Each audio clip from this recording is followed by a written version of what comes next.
Hello everyone. तर दररोजप्रमाणे आज सुद्धा आपण द हिंदूच्या एडिटोरियल सेक्शन मधील एका आणखी नवीन आर्टिकल बद्दल चर्चा करणार आहोत. तर सुरुवातीला आपण आजचं जे आर्टिकल आहे ते कशाबद्दल आहे हे माहिती करून घेऊया. तर गेल्या काही महिन्यांमध्ये तुम्ही असं पाहिलं असेल की काही नेत्यांतर्फे ज्या मतदार याद्या आहेत त्या मतदार याद्यांमध्ये बऱ्याच खोट्या उमेदवारांची नावं आहेत असं सांगितलं जात होतं आणि त्यावर इलेक्शन कमिशनने एक ठोस कारवाई करण्याचं ठरवलं होतं. तर ही ठोस कारवाई निवडणूक आयोगातर्फे जी केली जात होती त्याची प्रगती सध्या कशी होत चाललेली आहे आणि त्यातील काही पावले कशी चुकीची उचलली गेलेली आहेत निवडणूक आयोगातर्फे आणि या चुकीच्या उचललेल्या पावलाचे काय परिणाम सध्या जे मतदार आहेत त्यांच्यावर झाले आहेत. तर या सर्व गोष्टींबद्दल आज या आर्टिकलमध्ये माहिती दिली आहे. तर निवडणूक आयोगाने ही जी खोट्या मतदारांची यादी होती किंवा जे मतदार सध्या मतदान करू शकत नव्हते त्यांची जी पूर्ण जुनी यादी होती त्या यादीमध्ये बदल करताना जे पाऊल उचललं होतं त्या प्रोसेसला त्यांनी स्पेशल इंटेन्सिव्ह रिव्हिजन असं नाव दिलं होतं. इथे आपण पाहू शकतो. तर या स्पेशल इंटेन्सिव्ह रिव्हिजन मध्ये त्यांनी काय काय केलेलं आहे हे आजच्या आर्टिकलमध्ये सांगितलं आहे आणि या स्पेशल इंटेन्सिव्ह रिव्हिजनचं शॉर्ट फॉर्म सर असा आहे. तर बाकी गोष्टी आता आपण पूर्ण आर्टिकल डिटेल पाहून जाणून घेऊया आणि त्याचबरोबर हे आर्टिकल आपण सोबतच मराठीमध्येही सोप्या भाषेत समजून घेऊया. तर आर्टिकलचं नाव आहे Augean mess on the SIR and genuine voter. तर हे जे ऑजियन मेस आहे ते एक वाक्यप्रचार आहे म्हणजेच प्रोवर्ब आहे आणि याचा अर्थ असा होतो की अत्यंत मोठा किंवा साफ करता येणं कठीण असणारा गोंधळ आणि जेन्युइन वोटर्स म्हणजे खरे किंवा पात्र मतदार. तर इथे असं दिलेलं आहे की सर या प्रक्रियेमुळे जे खरे मतदार आहेत त्या मतदारांबाबत निर्माण झालेली अत्यंत मोठी आणि अव्यवस्थेची आणि गोंधळाची परिस्थिती निर्माण झाली आहे असं हे आजचं आर्टिकलचं टायटल आहे. पुढची लाईन पाहूया. The ECI aims to clean the rolls but it is scrubbing off genuine voters. Aims म्हणजे उद्देश ठेवणे, रोल्स म्हणजे मतदार याद्या आणि स्क्रबिंग ऑफ म्हणजे पूर्णपणे काढून टाकणे. तर इथे असं दिलंय की हे ECI म्हणजे इलेक्शन कमिशन ऑफ इंडिया म्हणजेच जो निवडणूक आयोग असतो तो. तर त्यांच्यातर्फे मतदार याद्या स्वच्छ करण्याचं जे काम चालू आहे तर त्या प्रक्रियेमध्ये खरे मतदार बऱ्याच प्रमाणामध्ये काढून टाकले जात आहेत असे लाईन मध्ये सांगितलं आहे. पुढची लाईन पाहूया. With the state election commission ECI special intensive revision process in its claims and corrections phase it is prudent to ask yet again whether the entire process to clean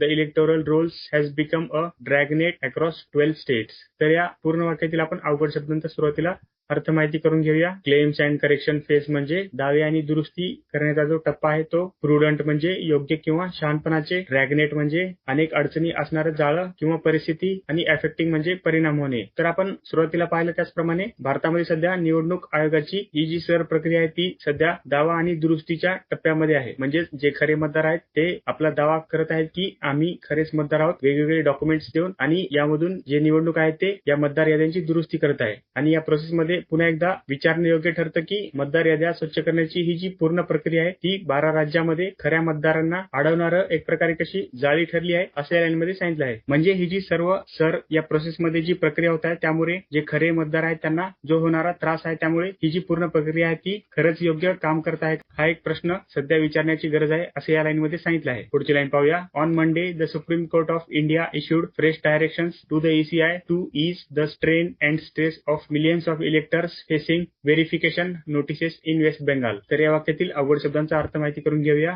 issued म्हणजे जारी करणे, fresh directions म्हणजे नवे आदेश, to ease the strain and stress म्हणजे ताण आणि दाब कमी करणे आणि फेसिंग व्हेरिफिकेशन नोटिसेस म्हणजे पडताळणीसाठी ज्या नोटिसा दिल्या जात आहेत त्यांना सामोरं जाणे. तर इतिहास दिलाय की हे जे इलेक्शन कमिशन होतं त्यांच्यातर्फे ही जी नवीन मतदार यादी तयार केली जात होती त्यांच्यातर्फे काही चुका होत होत्या म्हणजेच सामान्य जनतेला या प्रोसेसमध्ये काही गोष्टींमध्ये त्रास होत होता. तर त्यामुळे कालच्या सोमवारी भारताच्या सर्वोच्च न्यायालयाने पश्चिम बंगालमध्ये ज्या निवडणूक आयोगातर्फे दिल्या जाणाऱ्या पडताळणीच्या नोटिसा होत्या त्यांना सामोरे जाणाऱ्या लाखो मतदारांना त्यांचा ताण कमी करण्यासाठी निवडणूक आयोगाला काही नवीन आदेश दिले. म्हणजे काही चुकत असलेल्या गोष्टींवर सुप्रीम कोर्ट ज्याप्रमाणे काम करायला सांगेल त्याप्रमाणे काम करण्याचे नवीन काही आदेश दिले असं या लाईन मध्ये सांगितलं आहे. पुढची लाईन पाहूया. The complaints of genuine electors having to run from pillar to post after being sent notices. Complaints म्हणजे तक्रारी, run from pillar to post म्हणजे सतत कार्यालयांमध्ये फिरणे किंवा एक प्रकारे नेहमी कार्यालयांची भेट देणे. म्हणजेच जे मतदार यादीमध्ये येण्यासाठी जे सगळे कागदपत्र आहेत ते पूर्ण करण्यासाठी नेहमी कार्यालयांना परत जावं लागणं किंवा भेट देणं. आणि नोटिसेस म्हणजे आदेश.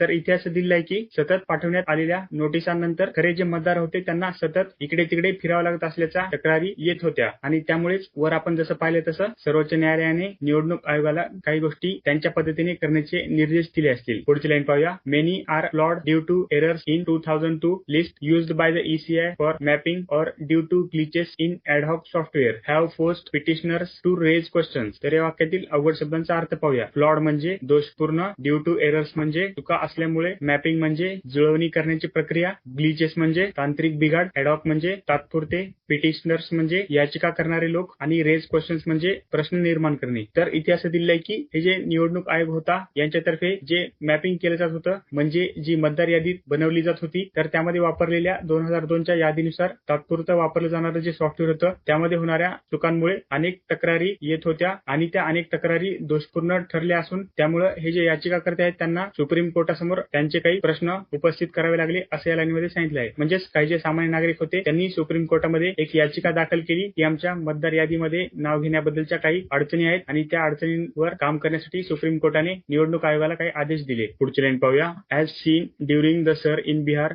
The court has again had to issue guidelines to ease the process. As seen म्हणजे असं दिसून आलं आहे. इश्यूड गाईडलाईन्स म्हणजे काही मार्गदर्शक सूचना जारी करणे. इज द प्रोसेस म्हणजे प्रक्रिया सोपी करणे. तर इथे असं दिलंय की बिहारमध्ये जी निवडणूक आयोगातर्फे सरच्या अंतर्गत जी प्रोसेस चालली होती त्या दरम्यान जसे घडले तसंच न्यायालयाला पुन्हा ही प्रक्रिया सोपी करण्यासाठी काही मार्गदर्शक सूचना निवडणूक आयोगाला द्याव्या लागल्या असं या लाईनमध्ये सांगितलं आहे. म्हणजेच बिहारमध्ये जेव्हा निवडणुकीची परिस्थिती होती तेव्हा व्यवस्थित काम निवडणूक आयोगातर्फे केले जात नव्हतं. त्यामुळे सुप्रीम कोर्टाने त्या परिस्थितीमध्ये सुद्धा निवडणूक आयोगाला काही मार्गदर्शक सूचना दिल्या होत्या. तर तशाच मार्गदर्शक सूचना आता पुन्हा सुप्रीम कोर्टाने निवडणूक आयोगाला जे आता सध्या निर्माण झालेली परिस्थिती आहे त्यामध्ये दिल्या आहेत असं या लाईनमध्ये सांगितलं आहे. पुढची लाईन पाहूया. In the case of Bihar the court's order for Aadhaar to be used as the 12th identity document provided succour to the millions.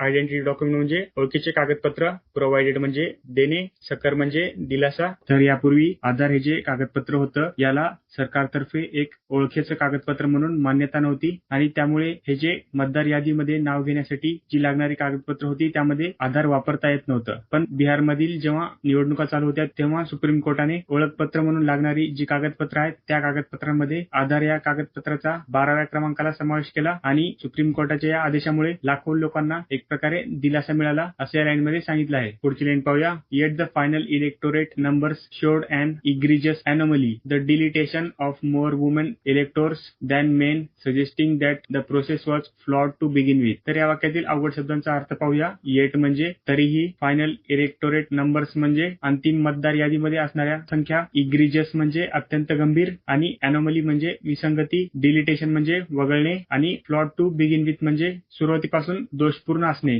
तर इथे असं दिलंय की वरची जी आधारबाबतची जी समस्या होती त्याचबरोबर शेवटी जी एकूण मतदार यादीमध्ये असणारी आकडेवारी होती त्या आकडेवारीमध्ये खूप मोठ्या प्रमाणावर विसंगती दिसून येत होती आणि त्यामध्ये पुरुष मतदारांपेक्षा स्त्रियांचे खूप जास्त प्रमाणात नावही काढलेली होती निवडणूक आयोगातर्फे. आणि या सर्व गोष्टीमधून ही जी पूर्ण प्रक्रिया होती निवडणूक आयोगातर्फे घेतली जाणारी ती प्रक्रिया सुरुवातीपासूनच बऱ्याच प्रमाणावर दोषपूर्ण होती असं या लाईनमध्ये सांगितलं आहे. पुढची लाईन पाहूया. This was confirmed in the Hindu's analysis of the deleted electors list in Bihar, Tamil Nadu and West Bengal which had shown anomalies that merited further investigation but did not get the ECI's response. Confirmed म्हणजे खात्री करणे, shown anomalies म्हणजे विसंगती दाखवल्या, merited further investigation म्हणजे पुढील चौकशीसाठी पात्र असणे आणि रिस्पॉन्स म्हणजे प्रतिक्रिया. तर इथे असं सांगितलंय की वर ज्या गोष्टी वादग्रस्त होत्या म्हणजे जी नवीन मतदार यादी होती त्याच्यामध्ये स्त्रियांची नावं जास्त काढून टाकली गेली होती पुरुषांपेक्षा. त्याचबरोबर आणखी काही वादग्रस्त मुद्दे होते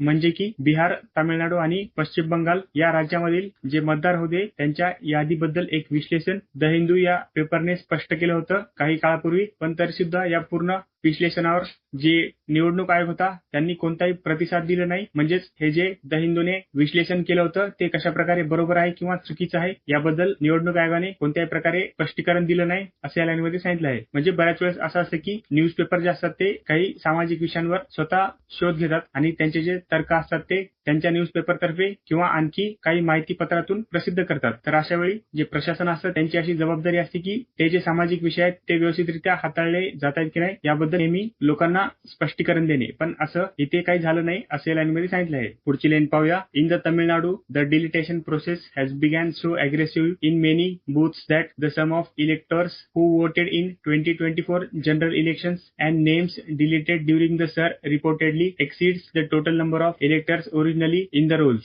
तर या वाक्यातील अवघड शब्दांचा अर्थ पाहूया. सो अग्रेसिव्ह म्हणजे अत्यंत आक्रमक पद्धतीने, सम ऑफ इलेक्टर्स म्हणजे एकूण मतदारांची संख्या, जनरल इलेक्शन्स म्हणजे जे लोकसभेचे इलेक्शन असतात ते, जे की 2024 मध्ये झाले होते, एक्सीड्स म्हणजे त्या प्रमाणापेक्षा जास्त, आणि ओरिजिनली ऑन द रोल्स म्हणजे मूळ यादीमधील. तर इथे असं दिलंय की तामिळनाडू या राज्यामधून अनेक मतदार केंद्रांवर ही जी निवडणूक आयोगातर्फे जे काही बोगस मतदान आहेत त्यांना वगळण्याची जी प्रक्रिया होती ती प्रक्रिया एवढी आक्रमक होती की ज्या मतदारांनी 2024च्या निवडणुकीमध्ये मतदान केले होते त्यांचे आणि निवडणूक आयोगाने तयार केलेल्या सर या अहवालामधील मतदार, तर या दोघांची बेरीज एकूण जे मतदार होते तामिळनाडूमध्ये यांच्यापेक्षा जास्त ठरली. म्हणजेच एक प्रकारे हा जो नवीन अहवाल होता निवडणूक आयोगाने तयार केलेला सर अंतर्गत तो पूर्णपणे चुकीचा ठरला होता. म्हणजेच जे बोगस मतदान होते ते काढले नाही किंवा नवीन मतदारांना व्यवस्थित ऍड करण्यात आलेले नाहीये तामिळनाडूमध्ये असं या लाईनमध्ये सांगितलं आहे. पुढची लाईन पाहूया. This suggested that genuine electors who voted in 2024 have also been deleted. तर इथे असं दिलंय की मगाशी जी लाईन होती त्यानुसार 2024 मध्ये ज्यांनी मतदान केलं होतं ते खरे मतदारही या यादीमधून, म्हणजेच निवडणूक आयोगाने तयार केलेली नवीन यादी जी की सर या उपक्रमानंतर तयार केली होती त्या यादीमधून काढले गेले असं या लाईन मध्ये सांगितलं आहे. पुढची लाईन पाहूया. Furthermore the process of duplicating names has in many cases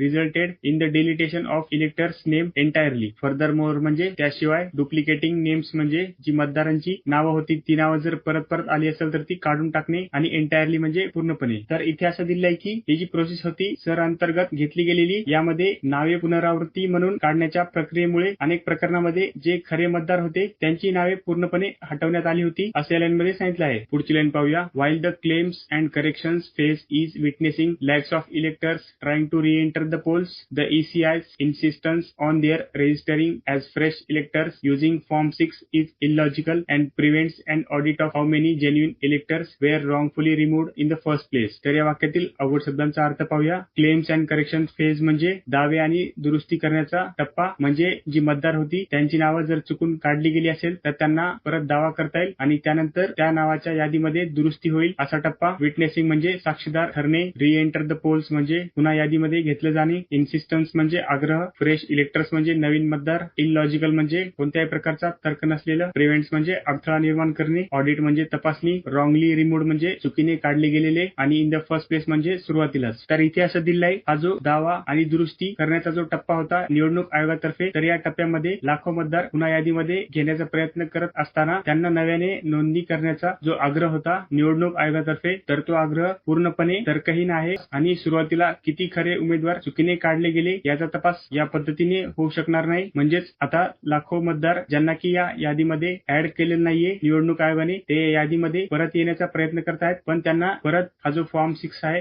या अंतर्गत पुन्हा नवीन नोंदणी करायला लावणं म्हणजे एक प्रकारे चुकीचीच पूर्ण प्रोसेस आहे असं या लाईन मध्ये सांगितलं आहे. पुढची लाईन पाहूया. Then there is the incomprehensible mismatch in the Uttar Pradesh. The state election commission while preparing rolls in the rural polls found that its count of rural electorate alone exceeds the ECI's count for the entire state in the draft rolls. तर या वाक्यातील अवघड शब्दांचा अर्थ पाहूया. इनकॉम्प्रिहेन्सिबल mismatch म्हणजे समजण्यापलीकडे होणारी एखादी चूक, म्हणजेच खूप मोठी विसंगती असणे किंवा चूक असणे. रुरल बॉडी पोल्स म्हणजे ग्रामीण भागातील ज्या स्थानिक निवडणुका असतात त्या. फाउंड म्हणजे सापडणे, काउंट म्हणजे मोजणे, रुरल इलेक्टोरेट म्हणजे ग्रामीण भागातील मतदार वर्ग, एक्सीड्स म्हणजे ज्यापेक्षा जास्त, एंटायर म्हणजे संपूर्ण, आणि ड्राफ्ट रोल्स म्हणजे कच्च्या किंवा मसुदा मतदार याद्या. तर इथे असं दिलंय की ज्याप्रमाणे वरच्या पॅसेजमध्ये तामिळनाडू या राज्यामध्ये मतदार यादीबद्दल विसंगतीची परिस्थिती होती त्याच प्रकारची परिस्थिती उत्तर प्रदेशमध्ये सुद्धा आढळली आहे. तर उत्तर प्रदेशमध्ये ज्या स्थानिक संस्थांच्या निवडणुका होत्या त्या निवडणुकांसाठी याद्या तयार करताना निवडणूक आयोगाला असे आढळले की या ग्रामीण मतदारांची संख्या ही जास्त आहे कुणापेक्षा. तर निवडणूक आयोगाने तयार केलेला जो मसुदा आहे त्याच्यामध्ये जी एकूण मतदार संख्या होती त्या पूर्ण मतदार संख्येपेक्षा या ग्रामीण मतदारांची संख्या जास्त आहे. म्हणजे निवडणूक आयोगाकडून इतक्या मोठ्या प्रमाणावर नावे काढली गेली होती की संपूर्ण राज्याची जी मतदार संख्या होती ती प्रत्यक्षात अस्तित्वात असलेल्या ग्रामीण मतदारापेक्षा देखील कमी होती. म्हणजेच आपण एका उदाहरणातून पाहूया की इलेक्शन आयोगाने काय केलं, जर पूर्वी एका यादीमध्ये 100 लोक असतील तर त्या यादीमधील बोगस मतदान म्हणून 90 मतदार काढून टाकले आणि त्या यादीमध्ये नवीन 10 मतदार ठेवले. पण या ज्या ग्रामीण निवडणुका होत्या त्यामध्ये असं त्यांना जाणवले की या भागामधील जे मतदार होते त्यांची तर संख्या 30 आहे. म्हणजे एवढ्या छोट्या भागामध्ये जर एकूण या मतदारांची संख्या 30 असेल तर खूप मोठ्या प्रमाणामध्ये त्यांची जी या प्रोसेसमध्ये काम करण्याची पद्धत होती त्यामध्ये आणि जो खरा मतदारांचा आकडा आहे त्यामध्ये विसंगती आहे असं या लाईनमध्ये सांगितलं आहे. पुढची लाईन पाहूया. By not deciding on the constituency of this aggressive self enumeration early on the court is now left managing the fallout of a process that has turn the simple act of maintaining an electoral list into one posing a threat to universal adult franchise. तर या वाक्यातील अवघड शब्दांचा अर्थ पाहूया. By not deciding म्हणजे निर्णय न घेतल्यामुळे, कॉन्स्टिट्युशनॅलिटी म्हणजे संविधानातर्फे दिली जाणारी वैधता, अग्रेसिव्ह सेल्फ इन्युमरेशन म्हणजे आक्रमकरित्या केली जाणारी स्वनोंदणी, अर्ली ऑन म्हणजे सुरुवातीपासूनच, fall out of the process म्हणजे प्रक्रियेचे दुष्परिणाम, टर्न द